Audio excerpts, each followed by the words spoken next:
Hello po, magandang tanghali para sa inyong lahat and welcome sa ating Midday Boost program ngayon pong araw ng Thursday. And as you know, Thursday is the day para sa family. That's why every Thursday, kasama ko yung wife ko dito and tinuturuan namin kayo every Thursday.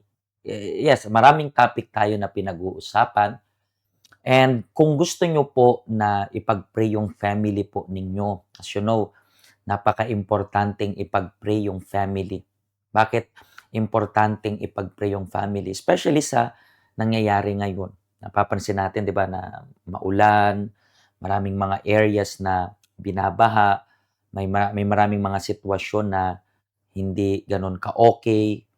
Last week meron lindol, 'di ba? So, importante na yung family natin is pinagpe-pray natin at hindi dapat natin iniisip na sayang yung prayer natin sa family natin kasi para bang hindi natin nakikita yung protection. Parang ano siya, naririnig ko lagi, how about parang yung insurance. Yung insurance, binabayaran mo siya, pero hindi mo papangarapin na magamit mo yung insurance. Bakit? Kasi 'pag magamit mo yung insurance, ibig sabihin may sakit ka, ibig sabihin may aksidente na nangyari. Pero good na merong insurance. And talking about this, yung prayer, the same thing. Hindi mo gugustuhin na, alam mo yun, sa harap-harapan yung kapahamakan para masabi mong naprotektahan ng Diyos yung pamilya mo. Magandang ipag-pray palagi. That's why every Thursday pinagpipray natin yung family. Lalo na kasi hindi natin sila palaging kasama, lalo na siguro nanonood kayo from abroad dito sa ibang bansa. Hindi mo kasama yung pamilya Mhm, mo, so sinong magpoprotekta sa kanila? And etong natural disaster, mas marami pa tayong hindi natin inaabangan, pero mhm, mangyayari at mangyayari kasi natural nga yun. mhm. So, kung wala yung protection ng Diyos, paano na? At yun yung reason kaya kahapon, 'di ba, pinag-usapan natin yung step number 3, yung humbleness. Ang prayer ay isang sign ng pagpapakumbaba. Bakit? Kasi you admit na hindi mo kaya, that's why humihingi ka ng rest back mula sa Diyos. Humihingi ka ng rescue mula sa Panginoon. And as you know, we are talking about yung 5 steps para solusyonan ang sunod-sunod na problema. And then napag-usapan natin yung step number 1, we have to find the root cause of the problem. Kailangan hanapin yung pinaka-ugat. Kung hindi nyo po napanood yung episode na yan, panoorin nyo po ng Monday. I would advise you to stop watching us muna. Kung hindi nyo po napapanood yung step 1 at yung step 2 and step number 3. Pero lahat naman yan available sa ating YouTube channel. Step number 2, you are not going to be distracted. Step number 3, kinakailangan magpakumbaba. Kaya yung pinag-uusapan natin. And today, pag-uusapan natin yung step number 4. Ulitin ko, wag mo munang ituloy wag matigas yung ulo. Hindi, pastor, mamaya ako na lang balikan. Humble yourself. Diba? Bakit? You need to humble yourself. Huwag ka na makipagdebate kay pastor. Gawin mo lang kasi it's gonna be for your own good. Kapag, imagine niyo po, mga step by step nga, pagpipilitin mong ihakbang, delikado po yun. So just humble yourself. Okay? Huwag nang tumalon sa step number 4. Okay? Bago natin pag-usapan to, gusto ko munang ipakita sa inyo itong testimony. As you know, nasa month tayo na tinatalo natin yung devouring spirit.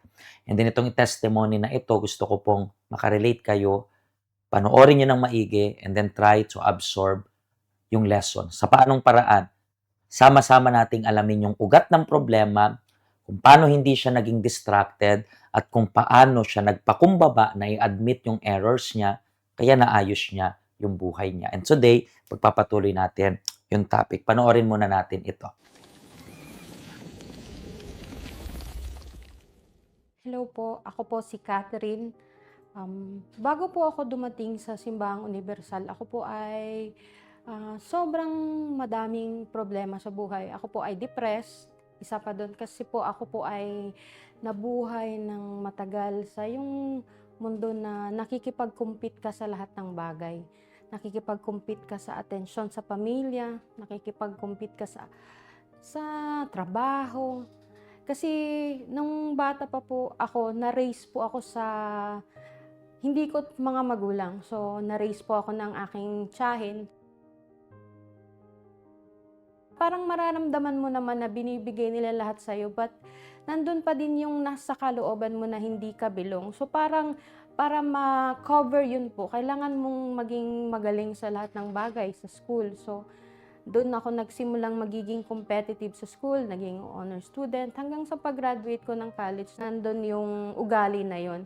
May problema din po ako sa finances kasi po, dahil depressed po ako, kinukuha ko yung mga bagay na parang kulang na kulang ako. So, bumibili ako ng mga bagay-bagay na hindi naman talaga siya kailangan. Para lang mapunuan kung ano yung kulang sa loob ko. Like, pero kahit nabili ko na siya, after nun, parang wala na akong nararamdaman, yung parang kulang pa din siya. So, dumating yung time na always na po akong nagkakaroon ng bangungot. May problema talaga sa loob ko na hindi ko talaga alam kung paano. Kasi lahat ng bagay naman nakukuha ko. Tapos, kung gusto kong pumunta sa ibang lugar, nakakapunta ako. Nabuhay ako ng ganong buhay for almost 10 years. So, nagkapatong-patong na siya, yung problema ko, depression ko, nagkasakit ako ng, dahil nga depression, so may something nangyari sa nervous system ko. Ang dami kong blemishes, nagkaroon ako ng skin asthma, nagkaroon ako ng diabetes, nagkaroon ako ng high blood pressure, yung parang ang dami-dami kong pinagdaan ng sakit. But then, here comes a time na nagka-pandemic. So, nung pandemic na yun, doon lumala yung problema ko kasi 4 na buwan kaming hindi pinasahod sa abroad. Kasi after akong gumraduate ng college, nag-abroad na ako for 10 years.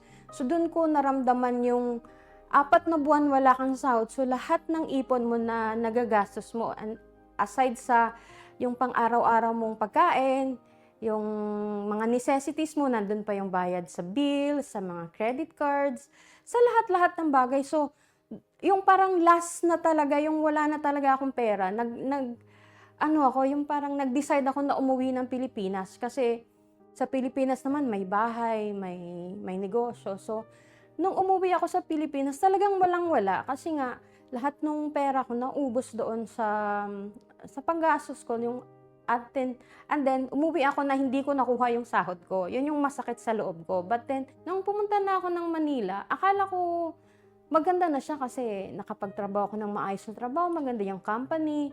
Tapos, kahit hindi naman ganun talaga yung sahod nung nandun ako sa abroad, pero parang yung trabaho is mas magaan. But then doon ako talaga parang hinahabol ng lahat ng mga, parang ang daming kulang sa sarili ko. Hindi ko alam kung bakit, lalong dumadami nagiging madalas yung bangungot ko. Tapos, yung sakit na nararamdaman ko, yung sa puso ko na parang hindi ako settled, na parang ang dami kong iniisip. So parang yung time na yun, yung birthday ko, pagkakinabukasan, so parang, bakit walang bumabati sa akin ng happy birthday? Wala talaga, walang pakialam yung parang sa paligid ko. Sabi ko sa sarili ko, kasi ina-isolate mo yung sarili mo, hindi mo naman ang sinasabing birthday mo. So, ang ginawa ko nun, naglakad-lakad ako sa may Araneta.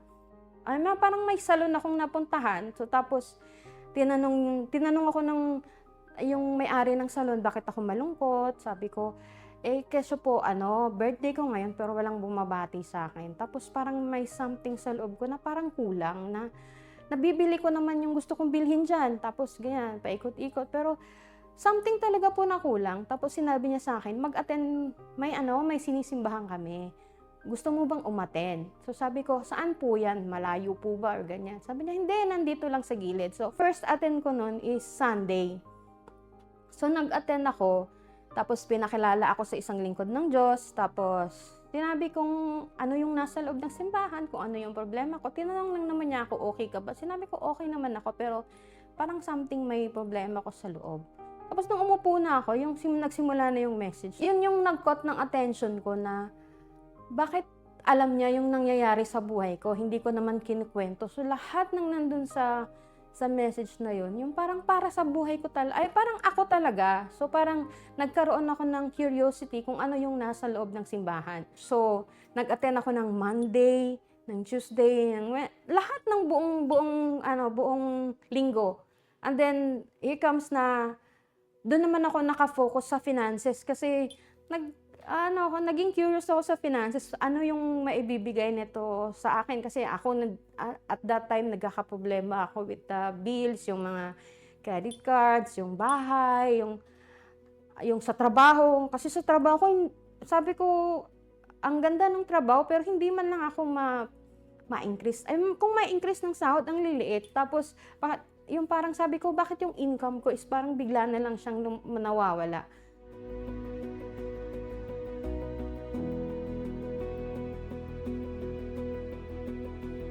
So parang pagkakinabukasan, may tumawag sa akin na, pwede ka bang magtrabaho sa amin? Tapos parang consultancy, Dubai-based siya. Per hour, ganito yung rate. Sabi ko, yung rate ko sa second job ko is mas malaki pa dun sa main job ko. So talagang grabe yung kapangyarihan mo kasi yung parang sincere prayer ko lang, sinagot mo na siya agad. So from then on, parang lahat ng mga hinihingi ko sa kanya, parang hindi na siya, yung parang dumadating lang siya ng hindi mo inaasahan. And then, dun ko na-realize lahat ng bills ko sa credit card, yung sa bahay, biglang umayos, biglang naging okay. Sabi ko, Lord, ganito pala yung word na the Lord will provide. Kasi, hindi mo kailangang mag-double time, hindi mo kailangang maghabol. Andun sila palagi. Nag-improve yung finances ko. So, parang hindi na ako yung nagpo-problema ng mga yung gagastusin, kung saan ako pupunta. But then, kahit meron ako, parang iba na din yung gusto ko. Mas gusto kong magstay sa simbahan, sa bahay, sa simbahan. Kasi hindi ko nakukuha yung parang kompletong-kompleto ako. Alam ko na kung ano yung kulang sa akin. Wala pala akong Diyos sa loob ko nung mga taon na naghihirap ako at nadidepress ako.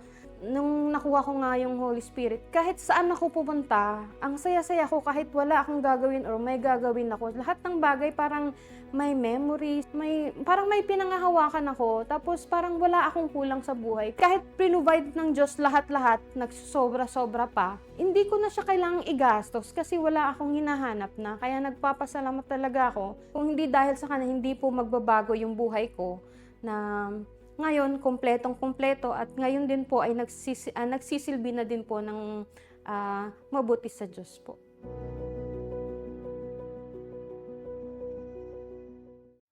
Yung buo niya pong kwento, makikita po natin na nahanap niya yung ugat ng problema. Hindi siya nagpa-distract kasi at first, di ba, anong point na ma-find out mo yung root kung magpapa-distract ka? Di ba, sa umpisa sabi niya nga, hindi, puro sa pera. So, for some reason, nasa church siya, pero naging distracted siya. So, ulitin ko, hindi sapat na na-find out mo yung root. Dapat may focus ka pa rin, hukayin mo yung root, and then huwag ka magpa-distract. And then, finally, na-realize niya, naging humble siya. Kasi nga, pinag-usapan natin step 1, step 2, and finally, nagpakumbaba siya, and then, napagtagumpayan niya yung problema. Pero hindi sapat na magpakumbaba lang. Hindi lang sapat na nag-pray ka, na na-realize mo na dapat kang magbago. Hindi sapat yung ganyan. Diyan papasok yung step number 4 natin today. Basahin muna natin itong verse na ito sa book ng Joel, chapter 2, sa verse 13. Do not tear your clothing in grief, but tear your hearts instead. Return to the Lord your God, for He is merciful and compassionate. So dito po, makikita natin yung word na punitin yung puso. Ang pagpunit ng puso is nangangahulugan na pagbasag ng pride mo, and then yung return ay nangangahulugan ng pagsisisi. And when we talk about pagsisisi, minsan kasi akala natin na yung word na repentance, yan ay parang sa Biblia, para bang religious. Pero hindi po religious ang repentance. Ang ibig sabihin ng repentance ay change ng way at change ng mind. So, regardless ng kung ano mang ginagawa mo. Sa case niya, hindi naman kasalanan yung, sabi natin, spending habits niya na gumastos. May pera naman daw siya eh. Hindi naman siya nababaon sa utang. May credit card siya, nababayaran naman, pero meron daw siyang emptiness. So, anong nangyari? Nag-repent siya, nag-change siya ng mindset, nag-change siya ng way of direction. That's why merong matatawag na repentance. At isa sa pinaka tumatak sa akin sa sinabi niya nung lumapit sa Diyos, naging sincere siya. Ibig sabihin nun, hindi sinabi na, pagka sinabi kasing sincere, wala siyang second intention. Naging sincere siya kasi kung ano man yung bagay na sinasabi niya sa Diyos Mhm. habang nagpe-pray siya, I believe na every time na nangangako siya sa Diyos na ito yung bibitawan niya, gagawin niya 'to, she mean it. Ibig Mhm. sabihin talagang pinanghawakan niya yung salita na yun at ginawa niya. Doon makikita na sincere yung isang tao kapag nakita mong, sorry, and then wala siyang second kasi may gusto kong Mhm. makuha sa'yo, so gagawin ko 'to. Hindi yun yung ginawa kasi sinabi niya at the end ng testimony niya na, ngayon meron ng okey na yung credit cards ko, okey na 'to, pero yung gusto ko ngayon mag-stay lang, gawin kung ano yung makakabuti na sabihin natin sa work of God, 'di Mhm. ba? And itong tinatawag na repentance, ang change ng mindset. Bakit importante itong change of mindset? Remember, pinag-uusapan natin yung 5 steps para solusyonan yung problema. Step 1 is, hanapin yung ugat. Step 2 is, huwag magpa-distract. Step 3 is, magpakumbaba. So yung step number 4 is, repent, pero do not help the devourer. Kasi pinag-uusapan natin yung devouring spirit, yung mapanirang espiritu. Kapag nag-change ka ng mindset, huwag mo na pong tulungan yung salot na salutin yung buhay ninyo. Huwag nyo na pong tulungan yung sumpa na masumpa yung buhay ninyo. So, kung na-admit mo yung dapat mong gawin, huwag ka nang babalik dyan.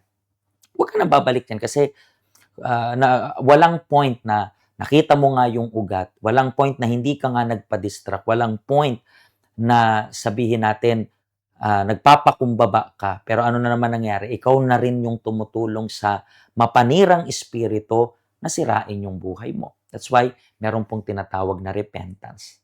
Importante yan para po masolusyonan ninyo yung sunod-sunod na problema.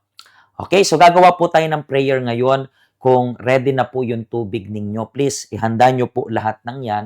And this is the moment of prayer. Panginoong Diyos, pumapasok kami sa presensya mo. At sino man, Panginoong Diyos, na nagde-decide ngayon na mag-repent, magpakumbaba, hingin yung tawad mula sa'yo. Give them assurance, may God, na pinapatawad mo sila. That's why every time na yung diablo or yung evil thoughts darating ulit sa isipan nila, magpapass by ulit para akusahan sila sa mga maling nagawa nila, maling desisyon, may God. Ikaw yung magbigay ng force sa kanila, ng assurance na pinatawad mo na talaga sila at yung accusation na yon ay nakaraan na.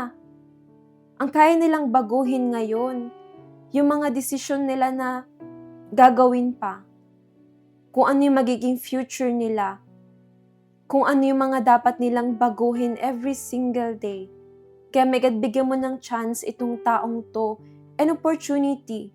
Huwag mong hayaan, may God, na yung emotion yung manguna sa kanila para mag-look sa past. Tulungan mo sila, may God, na bumangon ulit. Bigyan mo sila ng lakas na bumangon at gawin kung ano yung tama ngayon. Siguro napaka-emotional nilang tao. Nakikinig sila ngayon. Hindi kami nandirito para i-motivate sila, pero nandirito kami para sabihin yung salita na galing sa'yo, na kapag nag-repent sila ng totoo, naging sincere sila sa'yo, tatanggapin mo naman sila. Kaya Panginoong Diyos, tanggapin mo yung taong ito. And hayaan mo, Panginoong Jesus, na sa lahat ng action na iisipin nila, lahat kasi ng action merong reaction. So magiging careful na sila para hindi nila tulungan yung salot na salutin yung buhay nila.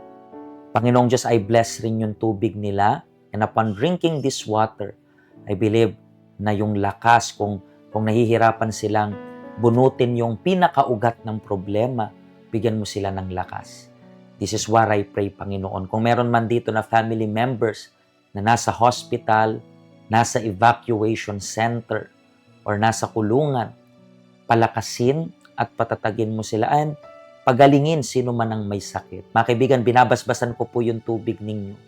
Inumin ninyo and then tanggapin nyo po yung presensya ng Diyos sa kalooban ninyo. Sa pangalan ng Ama, Anak, at ng Espiritu Santo. Amen. Amen. Mga kaibigan, lahat po kayo ay blessed na. Kung pwede po na ma-share nyo po yung link ng program na ito, share nyo po yung link para sa lahat. One last reminder lang po, bukas, meron po tayong event. Alam nyo po, statutory holiday. Meron tayong Point of Light. Alas 10 ng umaga, yung magiging meeting po natin. And then sa hapon, meron tayong film or documentary na papanoorin sa buhay ng isang pastor sa Ukraine. So, isang day to para at least masulit ninyo sa tahanan ng Panginoon. Okay? Reminding you, last reminder na rin na this coming weekend, ito po yung ating address, okay? Yan po yung schedule. Nandyan po yung helpline for more information. Huwag nyo pong kalimutan na dalhin yung picture ninyo. Bakit?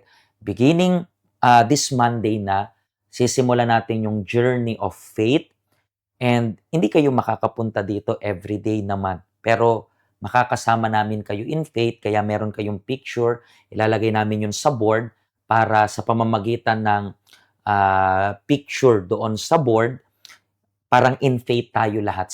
Just like yung faith ni Joel, sabi niya, cry, di ba? Repent, turn to me with all your heart. Yan po yung gagawin natin sa month ng June at ng July. So paano po? Pagpalain po kayo ng Diyos, and bukas sa last episode natin, huwag niyo pong kakaligtaan. Pagpalain po kayo ng Diyos.